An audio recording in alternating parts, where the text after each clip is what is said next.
Rea-rea kinento may ragam, fana umpama murumiu.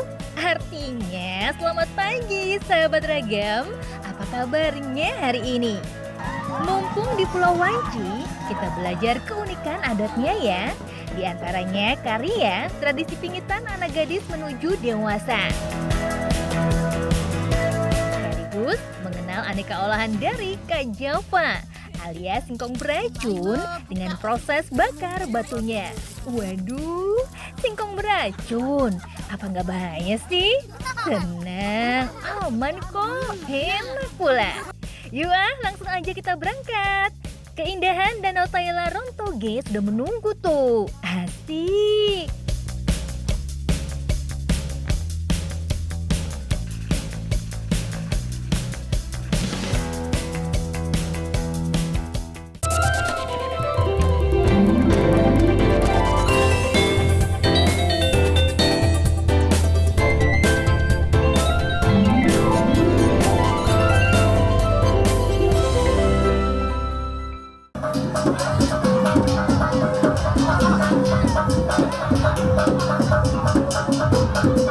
Wah, rame banget. Semua menggunakan pakaian adat non meriah. Duh, cantik-cantik ya. Ada acara apa sih? Sampai-sampai ada yang berteriak-teriak histeris tuh.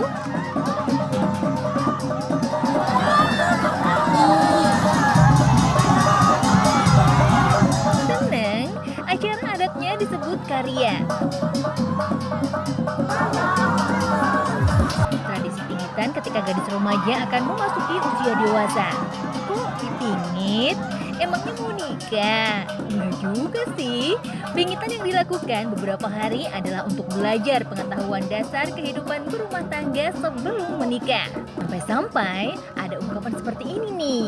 Kadekiho polambu, anipaiho umandehao, kopatawalahae gobu. Jangan engkau menikah sebelum engkau memahami 4 penjuru dapur. Gak heran ya ketika mempersiapkan tradisi karya. Seluruh anggota keluarga ikut dilibatkan untuk mengarak lembah atau gadis yang akan dipingit keliling desa.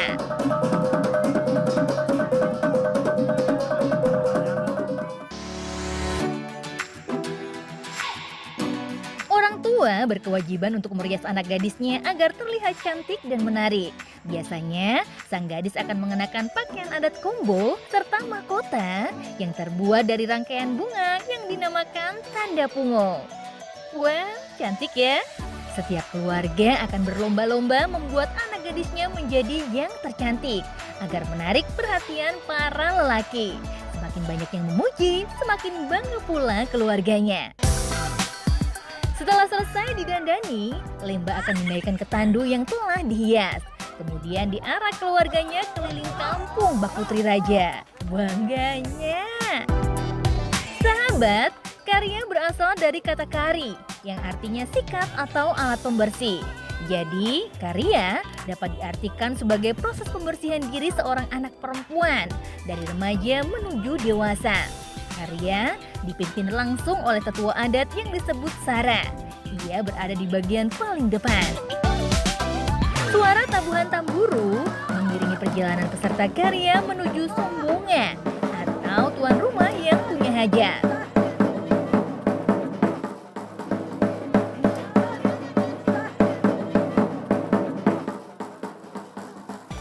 Jika semua peserta karya sudah sampai di sombongnya, tetua adat akan melakukan ritual terakhir berupa pembacaan doa dan prosesi injak berat.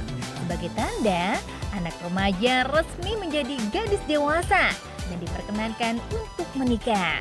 Duh, senangnya!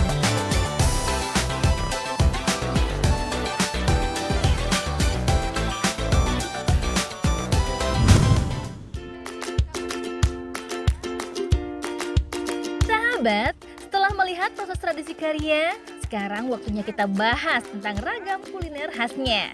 Pulau Wanci dikelilingi oleh batu karang. Tak banyak tanaman yang tumbuh di sini. Uniknya, kau Java atau singkong beracun justru malah tumbuh subur loh di sini. Nah, meski beracun, kau Java dimanfaatkan masyarakat setempat sebagai sumber makanan utama pengganti nasi. Apalagi jumlahnya juga cukup berlimpah. Kalau soal racunnya sih nggak usah khawatir. Dengan pengolahan yang tepat bisa dihilangkan kok. Aman jadinya. Wah, kebetulan ada yang lagi panen kau Java nih. Biar nggak penasaran apa beda dengan singkong pada umumnya ya. Kalau dilihat dari bentuk umbinya sih tak ada beda. Namun dari penampakan daunnya, kau Java berdaun lebih kecil dengan tangkai daun hijau keputihan. Sekedar tips ya sahabat, untuk mengetahui singkong beracun atau tidak bisa dirasakan dari rasanya. Singkong racun terasa pahit meski sudah diolah menjadi makanan, kecuali setelah diproses terlebih dahulu untuk menghilangkan racunnya. Ada baiknya kita belajar deh cara menghilangkan racun kau Java ala masyarakat Pulau Wanci. Kupas dulu kulit singkongnya ya sahabat. Cuci dengan air bersih. Lalu parut singkong untuk mempermudah proses menghilangkan racun. Kemudian masukkan singkong ke dalam wadah khusus dari karung yang bersih.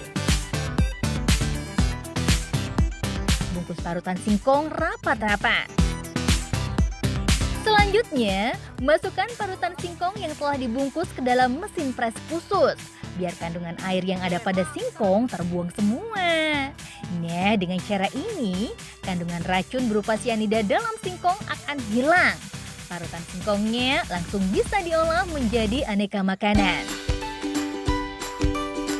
Untuk menggantikan nasi, masyarakat Pulau Wanci menggunakan parutan kau Java untuk diolah menjadi suami. Cara buatnya cukup mudah. Masukkan ampas singkong yang telah dipres ke dalam wadah khusus berbentuk kerucut. Rebus selama kurang lebih 15 menit.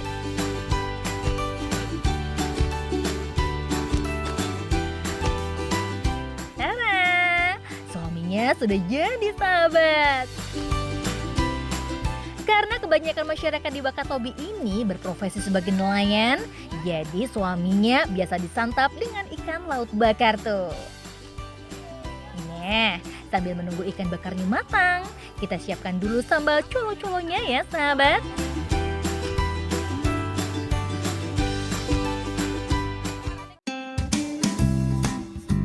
Siapkan saja tomat, kemangi, cabai rawit, bawang merah, jeruk nipis, garam, gula pasir, minyak sayur, dan kecap. Tumis tomatnya dulu ya, lalu bawang merahnya. Tambahkan perasan jeruk nipis di atasnya. Haluskan cabai rawit menggunakan sendok dan aduk bersama potongan tomat dan bawang merahnya. Tambahkan minyak sayur, garam, gula pasir, dan kecap. Aduk hingga semua bahan sampai tercampur rata. Setelah itu baru deh kita kasih daun kemanginya. Mantap, harum. Wah, jadi gak sabar deh. Pengen icip-icip suami, ikan bakar, dan sambal colo-colonya. Sahabat, karena tekstur suami yang kenyal, kita nggak bisa memakainya langsung banyak. Harus sedikit demi sedikit, dengan cara dicubit-cubit tuh. Agak lengket ya. Suami rasanya tawar, tapi sangat mengenyangkan. Karena mengandung karbohidrat yang cukup tinggi. Gak heran kan, kalau sarapan dengan suami, kita akan kuat beraktivitas sampai sore hari. Suami awalnya adalah bekal para pelaut Wakatobi yang hidupnya mengarungi luas samudra. Suami terbilang praktis, awet, dan mengenyangkan. Apalagi dinikmati bersama ikan bakar dan sambal colo-colo. Pas banget, nikmat.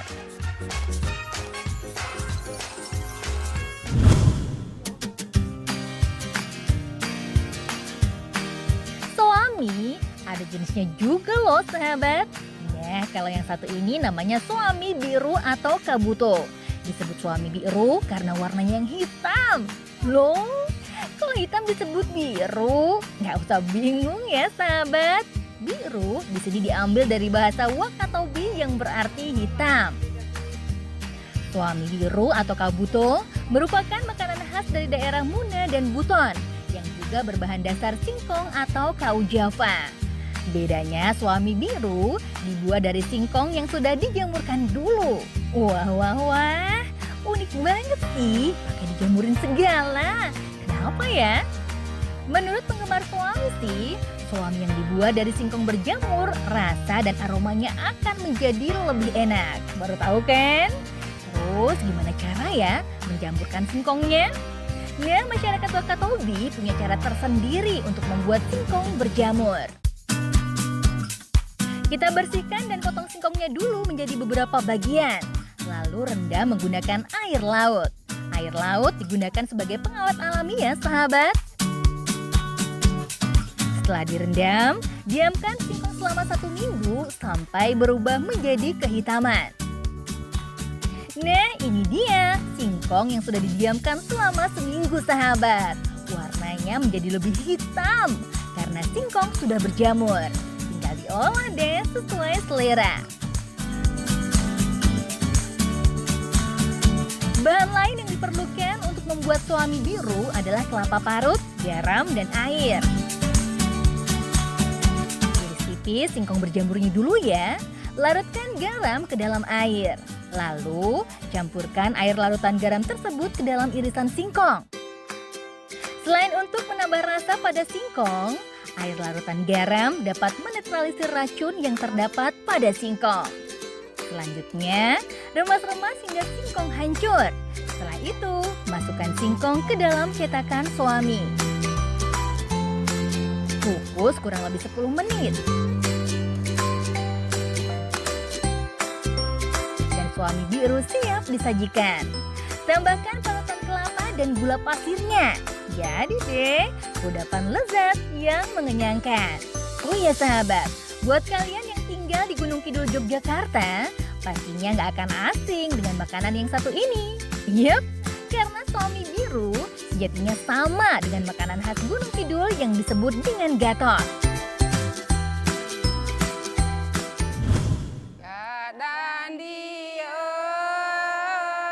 Masih soal olahan dari kau Java atau singkong beracun yang ada di Pulau Wanci.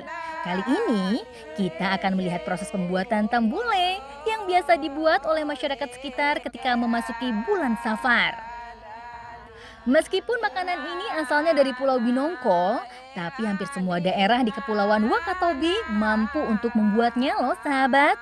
Biasanya para gadis dan ibu-ibu yang akan membuat adonan tombole akan bersenandung merdu untuk menghibur diri dan menghilangkan kelelahan setelah lelah beraktivitas seharian.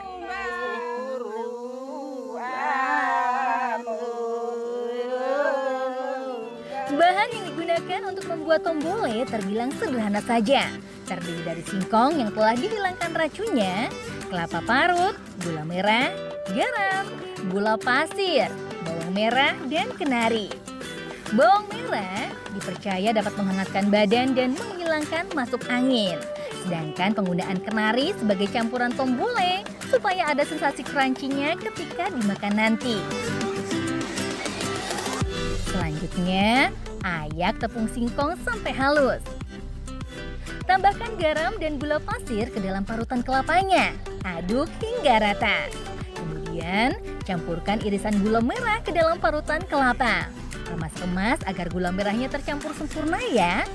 Setelah parutan kelapa berubah warna menjadi kecoklatan, barulah masukkan potongan kecil-kecil kacang kenarinya. Jangan lupa irisan bawang merahnya ya sahabat.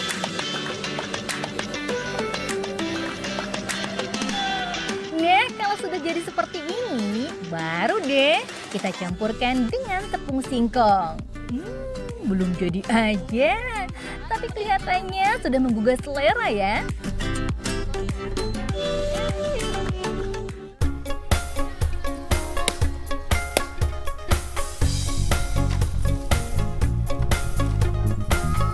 Sambil menunggu proses pembuatan adonan tombolenya selesai dibungkus, sekarang kita lihat tradisi bakar batu yang biasa dilakukan oleh masyarakat Pulau Wanci. Tugas bakar batu atau biasa disebut tradisi hebatu adalah pekerjaan para lelaki Pulau Wanci. Batu yang digunakan adalah batu karang yang mudah didapat di sekitar kampung. Oh ya, Tradisi Hebatu awalnya adalah acara yang dikhususkan untuk muda-mudi sebagai ajang pencarian jodoh. Jadi para wanita akan bersenandung semerdu mungkin sambil membuat adonan tombole untuk menarik perhatian para pria yang bertugas membakar batu. Sementara para pria akan memperlihatkan keterampilannya dalam membakar batu. Semakin cepat batunya panas, akan semakin memiliki nilai tambah di mata para gadis Pulau Wanci. Wah, so sweet pokoknya. Biasanya ketika ada acara Hebatu, tuan rumah yang menjadi penggagas acara akan memanggil seluruh warga dengan alat pencapit batu yang terbuat dari bambu. Tuh sahabat, kenceng banget kan suara yang dikeluarkan dari bambu ini? Ayo, kumpul!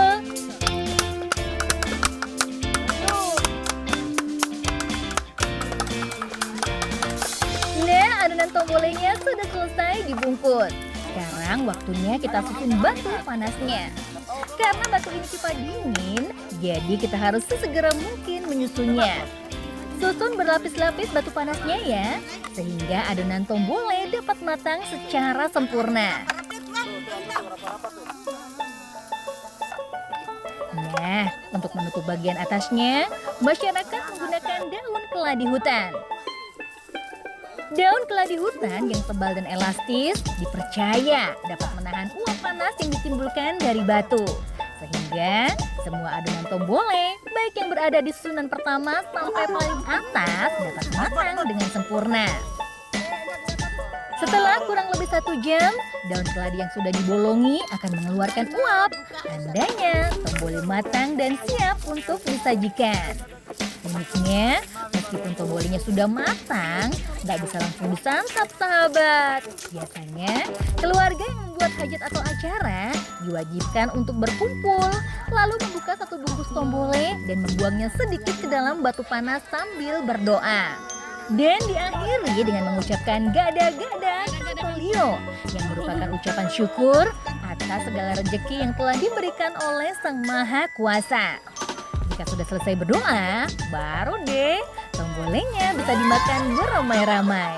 Salut deh, ternyata sikap gotong royong dan saling menghargai masih terjaga baik ya di Pulau Wanci. Harus dicontoh tuh.